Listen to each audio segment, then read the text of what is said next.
Everybody, welcome to Noted, News of the Day. I'm the editor for Noted, Dr. Tom Rifai, lifestyle medicine specialist. And on behalf of the True Health Initiative, truly just so thankful to be with Dr. Brian Wansink today. Dr. Wansink was the former director of the Cornell Food and Brand Lab. He's USDA's Center for Nutrition Policy and Promotion Executive Director. And he is an absolute genius, if you will, on the concepts and the science behind mindless eating.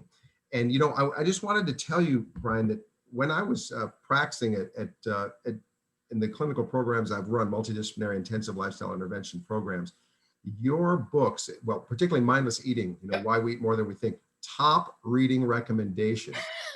Top reading recommendation. So look at these videos, go to the websites. You will understand that it is okay. You're not the only one whose willpower sucks, which includes me. And there's a way to manage that. So it is absolutely great to speak with you today, catch up with you today. We met once way back at a New York event, and David Katz, who's the founder of the True Health Initiative, was also speaking, as were you. And nevertheless, we wanted to catch up with you today and get some good thoughts from you regarding the concepts of mindless eating, what to do about it, and what you already established, and maybe what you're doing now and what you're thinking of in the future. And I don't know, I just may have to at some point bring up that saxophone back there, but we'll hold off for a minute. Dr. Wansink, take it away. Hey, that's great, man, Tom. Thanks for asking me. It's great to be with you. You talked about the mindless eating, and I like the fact that you brought up that is the whole idea of setting up your environment so it works with you, so you don't have to say, my willpower sucks and there's no hope. No, there's great hope, because if you set things up to kind of lead you down a tried and true path to begin with, you don't have to have much willpower. You can be totally compulsive and impulsive, and it's gonna kind of work for you. So one thing that we found in doing tons and tons of studies is that nobody really knows. None of us really know why we do what we do. Like you can take even, the most kind of rational, reasonable, kind of, cold thinking kind of person. And if you say, hey, why'd you have what you had for lunch today? They wouldn't know. I mean, they'd be able to give you an answer, but they wouldn't really know. They wouldn't know why they chose soup instead of salad, or why they chose, I don't know, one sandwich instead of another. And so the cool thing about that is that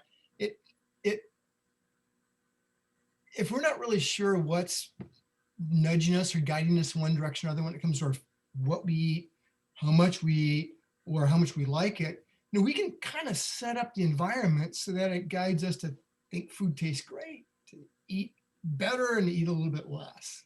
Yeah, and to really ultimately believe in that research and that the power of that science, I think, is so freeing.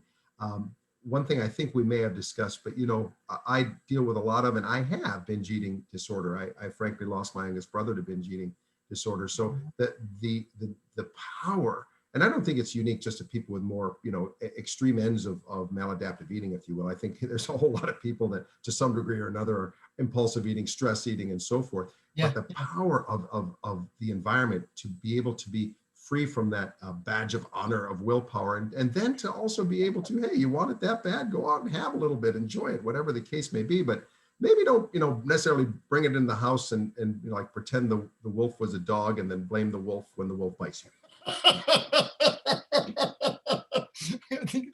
Because the thing is, there's a great expression I've always liked. The expression is there's 99 roads to Rome, meaning there's a lot of ways to get to what you want.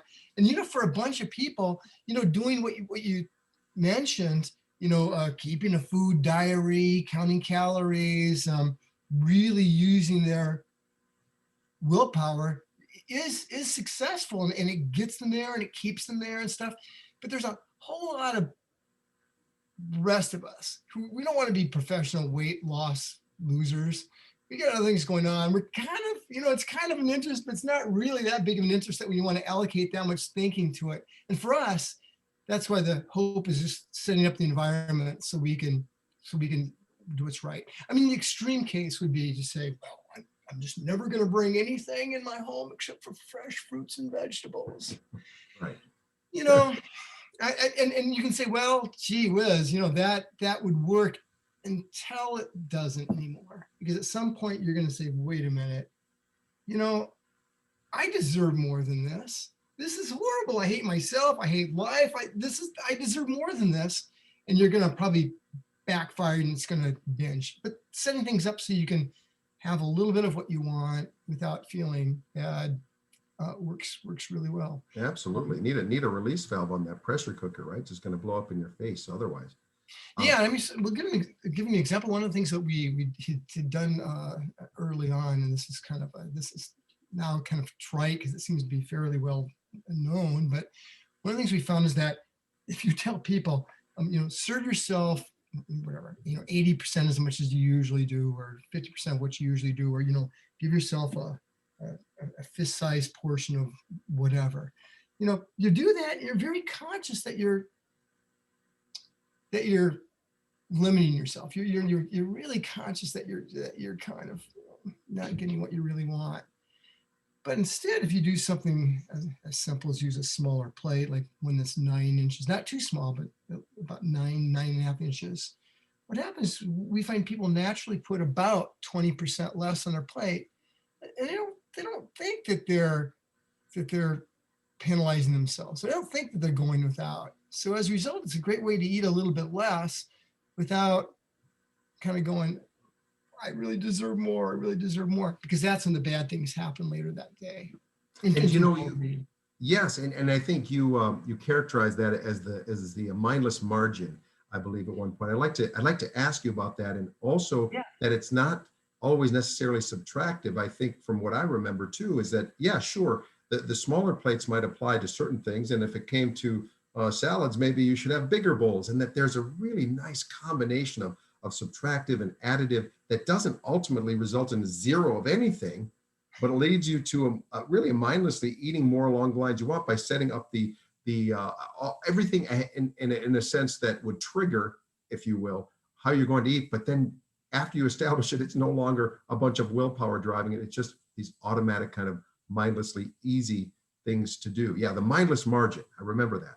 Yeah, and so the cool thing about the mindless margins is one thing that we've kind of found, and we've done like just, oh God, I would bet close to 2,000 studies with people, whether they be, people in restaurants or people in the labs or people in different places.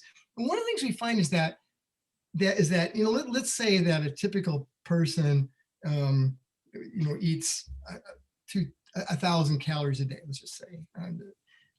They eat more than that, but let's say it's 1,000. And if you eat 20% less than that, boy, you really know it. Okay. But if you eat 20, because you kind of go, geez, I'm starving. If you eat 20% more than that, you really know it too, because you go to bed really stuffed. So if we take a typical 2,000 calorie diet, if you eat less than 1,600 calories, you know you're punishing yourself or going without. You eat more than 2,400 and you go to bed saying, whoa.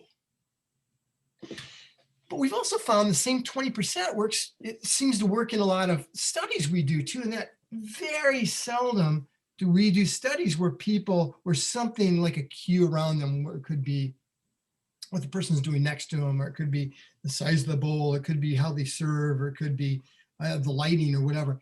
It's very seldom that something moves how much they eat more than 20% away from what it usually would, because after that point, more than 20% of people kind of go, wait a minute, I'm still hungry. I'm still hungry. It's dinner time. I'm still hungry. So that's the idea, that margin is to stay within about a 20% of what you typically eat.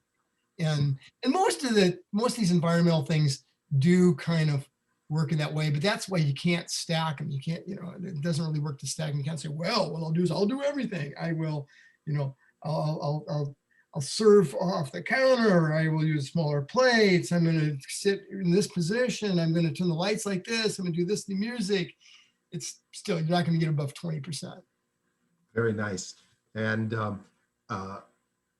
would you give us, there are some really highlight studies that I think, just knock it out of the park with what we're talking about here.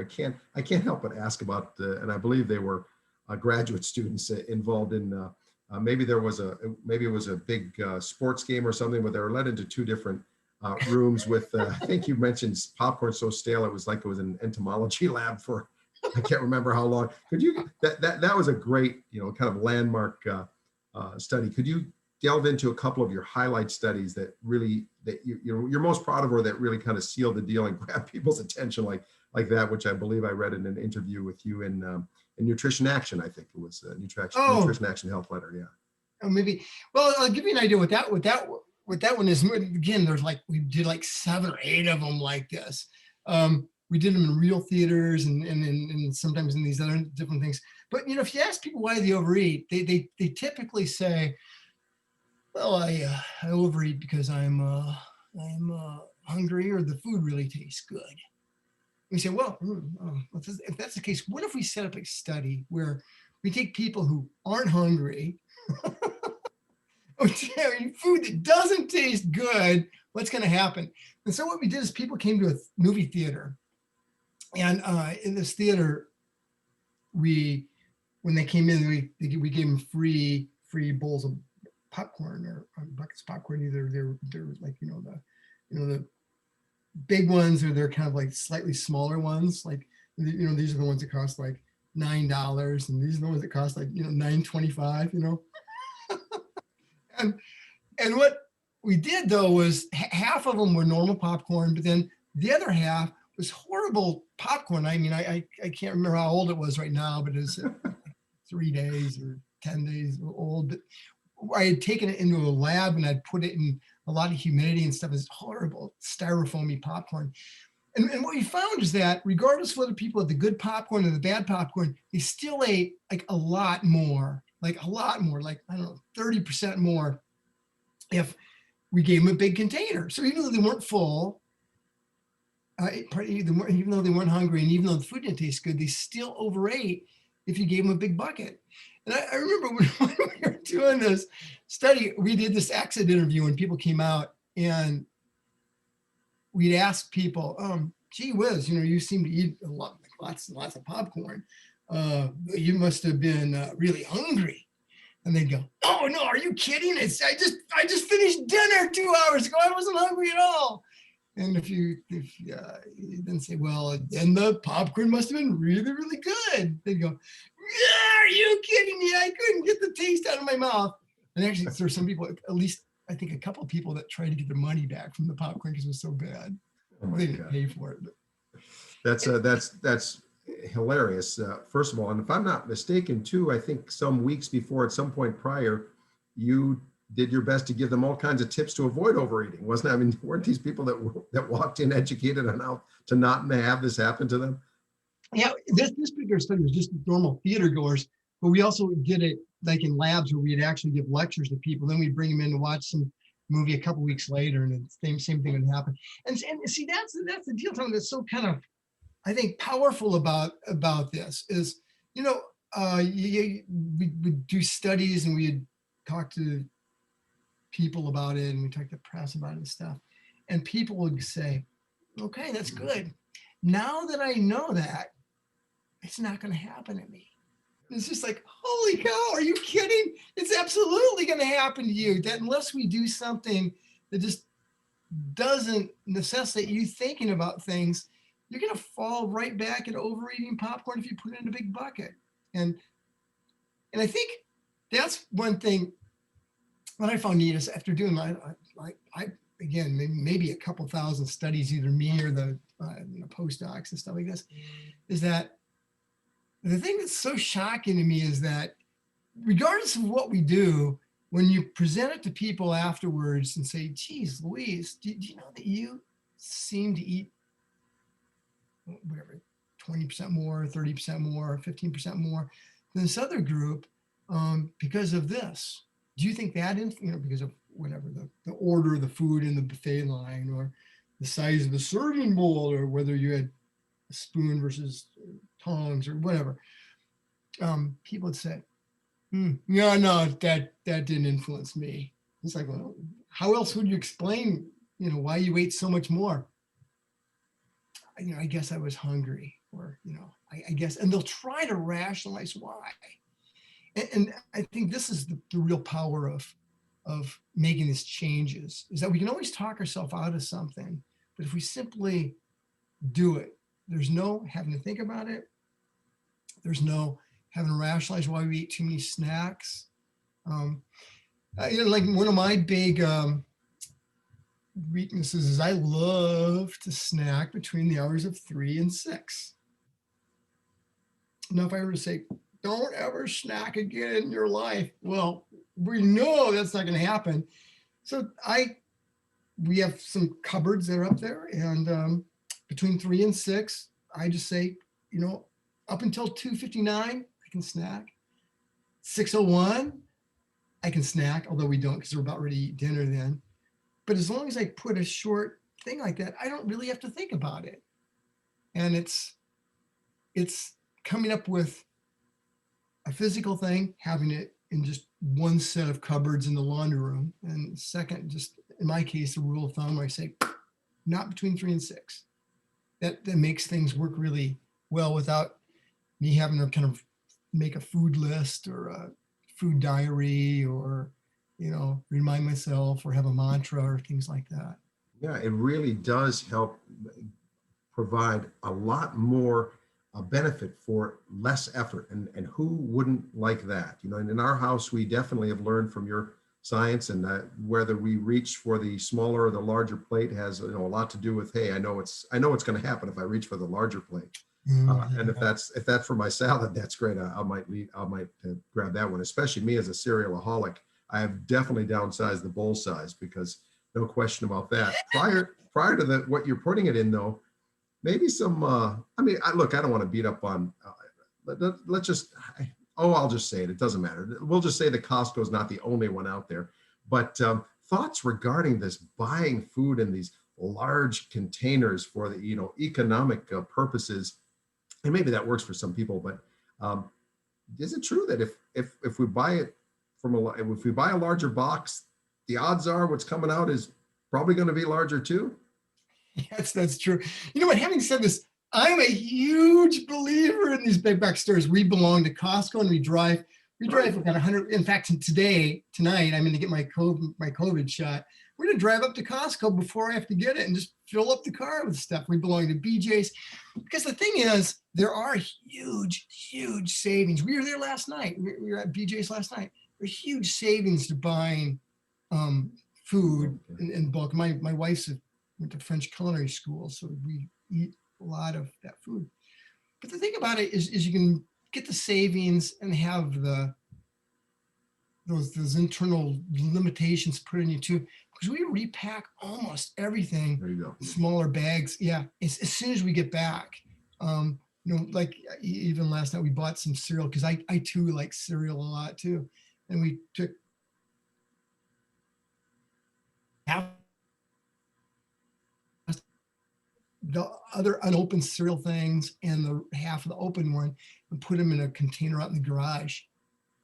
There you go. So and really, you don't want to go in the garage and say, well, let me pour myself a bowl of cereal. Exactly. So you have done these tweaks. Because you don't really want to say, let me. So by understanding the balance between, I'm not going to not go to Costco or whatever, because it's clearly cost savings there. But at the same time, we have a habit. As soon as we get back, we understand the science of what's going to happen if we just leave it in the original containers, and we put them in containers that are going to be more mindlessly easy to have the amount that we intellectually want to have for our health goals. Yeah, absolutely. And so it's a half size or a third size the original box, and then it's resealed, and then the rest of it's somewhere where you're not tempted by it. So you have the whole illusion of saying, well, I'm pouring from a smaller container and I'm not going to pour so much, but it only cost you a third as much as it would have if you bought it at, in the micro size box at wherever. And so, you've really not just delved into the science, but also the personal application, which tells me, you really believe in what you're doing. So in the household, Dr. Wansink definitely practices what he preaches, and is what I love about this is you have this beautiful balance of of discipline without extremism that allows you to live a life with, and look, if you want to track, I work with people that track, all of that's fine. And Yeah. maybe even temporarily, it might all Yes, be that. absolutely. Yeah. And it can, but you might be able to then find yourself leading yourself to a lifestyle where you don't have to do all this tracking if you leverage the science behind the what you brought to us in terms of uh, uh, uh, I guess manipulating in a sense, but really setting up the environment is a better term. So that's mindlessly easy to eat healthy, where things are, sizes of plates, sizes of bowls. These are things that you can invest in just once in a sense of adjustment, and then not have to really think about it, or at least not nearly as obsessively as the pure willpower approach. Yeah. And I think a lot of these things, like I said, there's 99 ways to Rome, and I'm thankful that you mentioned that. Yeah, the food diaries, they are great. They're great for the first day you do them, because it really gives you an idea of really how much you eat. It's crazy, and it can jumpstart some of the things you do. And even and people kind of say, well, what do you think about those crazy diets where you only eat foods that are blue, or foods that begin with the letter A, or whatever. And the thing is, you say, for 1 or 2 days, nothing is going to make you more thoughtful about changing your environment than something like that, because it really does break a pattern and give you a chance to say, what can I do so that I don't have to just eat blue foods for the rest of my life? Right. So and those are fine as what I call them are, as tactics, but an overall strategy really has to abide by the concept of human nature and trying to set up an environment where it's as mindlessly easy to be healthy, in this case, with food, as possible.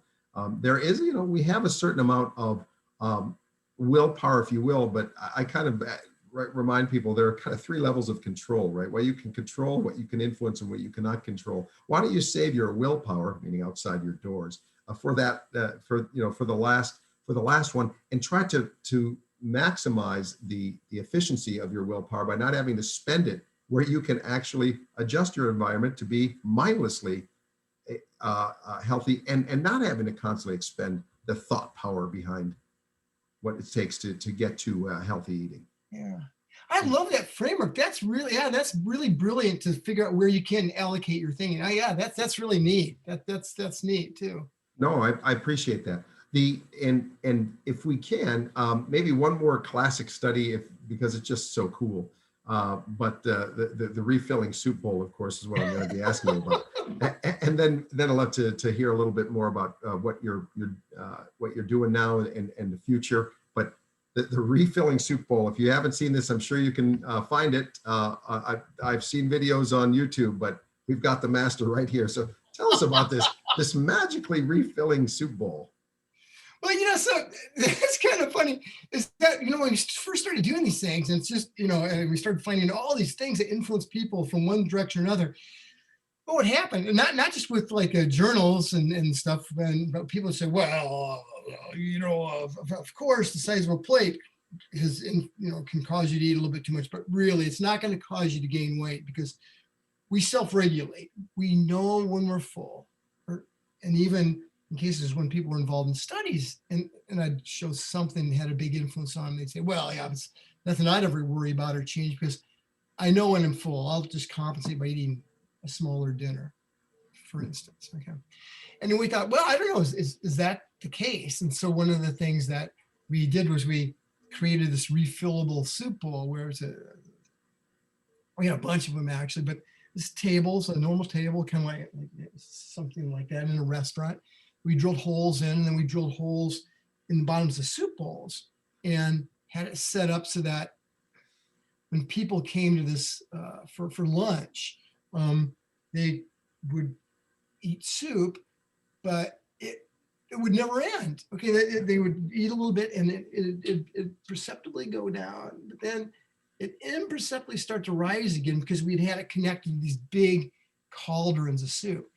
And what we found is that we stopped the study after 10 minutes or so. And in the one that was published, we stopped after 10 minutes or so.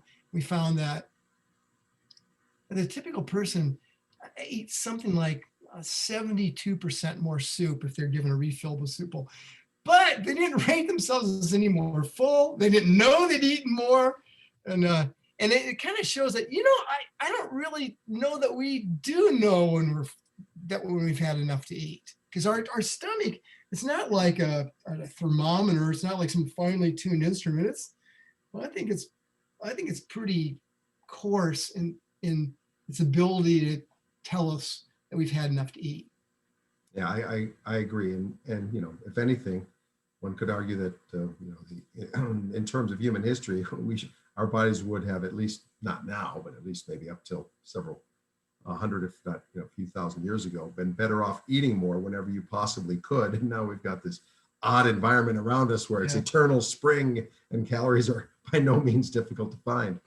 That's fantastic. So what is happening now in Dr. Wansink's world and thoughts of the future? Yeah, well, what I've done is I'm refocusing all of the energy on families, on feeding kids and families. Because one thing I've realized, and I think that mindless eating and then the book Slim by Design, it really mindless eating sort of set things up with, hey, here's what you can do as a person. And, we could do like 400 more experiments, but it'd kind of just be kind of deviations on the theme. So that, I think, that's pretty self-contained. And Slim by Design showed what sort of institutions can do, what cafeterias can do and restaurants and stuff to get people to get healthier and stuff. So now I'm turning toward the family, because I believe that if we can take care of this stuff when our little gooblets are small, it's going to put them on the right track. But I also believe, super importantly, that if we can set up a meal environment that's not just healthy and things like this, but it's also meaningful, it's going to create those connections with families that I think are missing. So this is crazy. I got 3 girls who are in middle school, and I was talking with them, I don't know, maybe a couple of months or so ago, and I said, what do your friends think of being at home and being home, being schooled, and how's it going? And they say, oh, they all really, really hate it. And I said, why? He says, well, all they do is they just spend their whole time in the room on their computer or watching something or playing PlayStation or whatever. There's really no connection. I said, well, what about with the rest of their family? They say, no, they just go down, they get food, they take it up, they eat it by themselves. Like they said, all their friends do this. And I remember before the pandemic thing, I read that something like 28% of American households, only 28% in a given week, sit down regularly every week, sit down at a table and eat with the others. The rest of the time, they might be eating from the TV set or eating alone or whatever. And I think a lot of the disconnection and sort of the self-absorption with a lot of kids, I think part of it's a function of feeling kind of isolated, even in their own home. So coming up with a way to not just help families eat better, but also to make that connection and make that time meaningful is sort of what I've been doing a bunch of research on now and things like this. And I actually started something called the Family Meal Foundation. It's a 501c3. Family Meal Foundation. Yeah, I'm going to be using that to get a lot of these things out, that and then journal articles and books and things like that. Well, I was just going to ask you about the books. What's great is you've translated your science into practical and actionable information in mindless eating, and then for organizations Slim by Design. And I was just going to ask, is it going to be possible that this ultimately will be manifest in a book that we can read for families? I'd tell you, I would read it in a heartbeat. Yeah, absolutely. And I think only part of it's going to be related to food. Another part's just going to be, how do you manage the whole thing so that you, as a exhausted parent at the end of the day, or you as sort of almost, in some ways, almost a disinterested parent at lunchtime, or dinner time rather, how can you kind of get excited to make this the event that makes your life more rich, but also makes it more rich and connected for your kids too? And the most important part of our community really is the family. That's great. Yeah. I kind of think so. Yeah. So it's kind of cool. I did this thing. Pardon me. I was working on this article this morning that looked at, we're looking at people. Right now we're just looking at women, but women who are adults, and we're looking at what people had said to them when they were growing up and how that relates to um, their satisfaction with their weight, their general happiness, with what they do, how they view food and stuff like this. And the idea is that it's horrible, but so young girls, they hear all sorts of things from me, well-meaning things from their mom and dad, and maybe mean things from other people. And to know what it is that a person should stay away from saying, the way to rephrase things, how to address something some kids said at school, I think is going to be really super useful to, parents like us when we're trying to kind of deal with this minefield, which is girls growing up in an environment where there's a lot of unrealistic standards there. Absolutely. As a dad of a little 5-year-old princess, I'd be very interested in that. It's no matter how many letters you have after your name, the discussion around food, and to make sure that it's a healthy discussion, is quite a balancing act. This has been great. I do have just a couple more questions before we let you go, if you don't mind, in terms Sure. of the everyday of Dr. Wansink. I mean, what is it, for instance, that you like to do, switching the topic a bit from food to physical activity? What is it that, we're martyring ourselves for a little bit, as I like to say during these interviews, to benefit people sitting down. But what is it that you like to do for physical activity? How do you stay physically active? Yeah, well, a little bit of treadmill stuff and things like this, but which is like, oh, that's fine. I mean, I just do that like 2 or 3 times a week, usually 2 times a week. But for a while, for about half a year, I did this thing called CrossFit, and man, I loved it. I did it at 5 a.m. in the morning, and I really, really loved it. And then the COVID came, and that ended. So I'm kind of thinking of picking that up. I'm getting my shot tonight, actually. So I'm thinking maybe I should pick that up again. Yeah, was it the community of it? What was it that attracted you to CrossFit? Was it just the intensity, and you got so much done in a little time? The community, what was it? Yeah, I think it's partly the fact that you really feel pushed. I mean, you feel pushed much more when you get on the treadmill for 40 minutes, like, oh, I'm sweaty, okay. But for that, you do things and kind of go, you feel like you accomplished something. And also, when I got back, and I'd be back by like 6:30 or so in the morning, man, the rest of my day was just like, bam, it was just all on. So it was kind of what I accomplished the rest of the day. The community thing, you'd say, well, you meet a lot of friends. It's like, no, I think I know some people's first names, and that's kind of it. So it just gave you a great physiological effect, helped you focus. Nice. Yeah, you can't believe. Yeah. Just out of interest, are you getting, you said shots, or is it the Johnson & Johnson single shot? Okay, cool. Yes, I'm looking forward to that. I think when they finally get to the lower 50s, I'm ready to go myself. Now, I do see, I mentioned it earlier, I see a beautiful instrument back there. And being from Detroit, we love Bob Seger here, and who can forget turn the page with that sax, so what's the story of the saxophone, Doc? Yeah, and then the horrible thing about Bob Seger is that the saxophone player Alto Reed just died about 6 weeks ago. Right. Yeah, and he's only like I don't know, 65 or 70. Yeah. Yes. No, so when I was an assistant, I played French horn in high school, but when I was an assistant professor, this is up at in New Hampshire, and I didn't have a girlfriend, and my best friend was an economics professor, and he didn't have a girlfriend. So we just get together on weekends and like drink beer and talk about music all the time. But he played the guitar. So, after, a couple of beers, he'd get the guitar out and he'd start playing to me. And I thought, this is just really weird. So I thought, why don't I get a saxophone? Because at least I can play whole notes, or I can play fills, or I can eventually find the key that he's in. And I did that, and did what most geeky academics do. I just bought a bunch of books and kind of read how to do it, and then did it. And then slowly got in a bunch of bands and stuff, and I've really really liked it. And since COVID started, since my daughter's now old enough so they don't scream and cry when I practice. Yeah, I hear that. I'm downstairs trying to play on my guitar, and my kids just want me to get into the bouncy house. So yeah. Oh yeah. That's great. That's great. Speaking of this, Bob Seger, it's really cool. I heard this interview of him, and I'm a huge fan of his. And he's you're talking about people having zero idea of what their parents do for a living, And he gave us a story. He said, his kids would go to like Boy Scout campouts and stuff, and they'd come back from these Boy Scout campouts, and they go, "Yeah, Dad, I was there, and there's a kid there. He had like a T-shirt that had your name and picture on.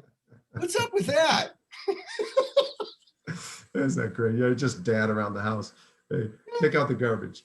That's fantastic. I love it. I'm remiss to even ask, to be honest with you, but maybe we can just get it out of the way. Any comments you would like to give regarding the JAMA article and some of the questions regarding the research? Oh yeah, I had some retractions. Those were 6 articles that got retracted. Most of them, I think all of them actually were like letters or short research notes. And those, they got retracted, they got attacked for academic reasons, and they got retracted, I think, for unjust academic reasons. And, I stand by all the findings, because even rerunning all this stuff, the main results still come out, and, everything still holds. And I stand by everything. And what I think is kind of important for people to kind of take away from things in general is that when it comes to social science research, you want to test it out to see if it works for you as a person.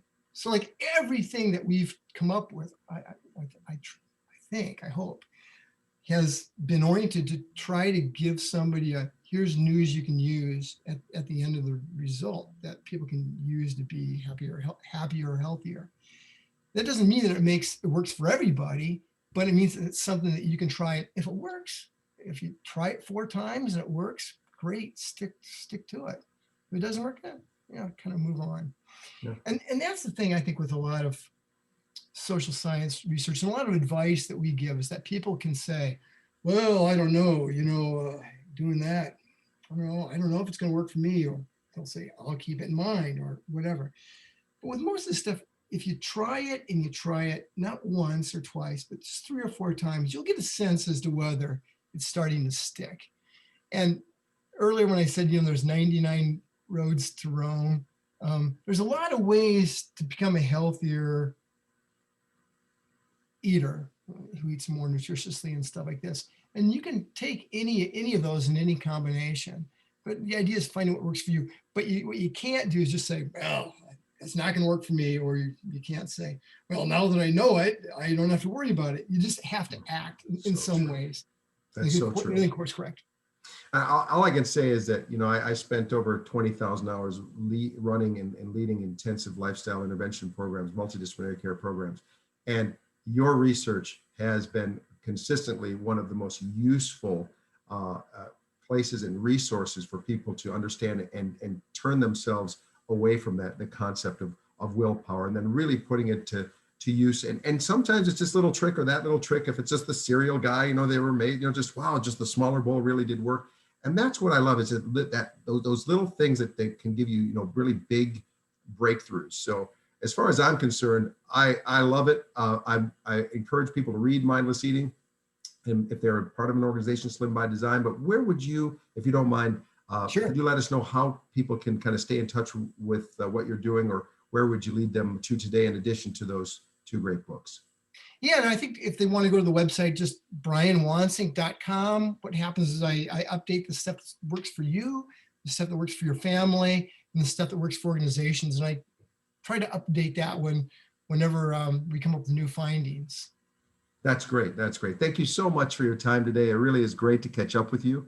And listen, keep rocking. I love it. I had no idea. Bob Seger, I'm from Detroit. So now you gained a whole new audience of Detroiters as far as I'm concerned. Rock and roll, brother. That was great. I love it. Thanks a million, Tom.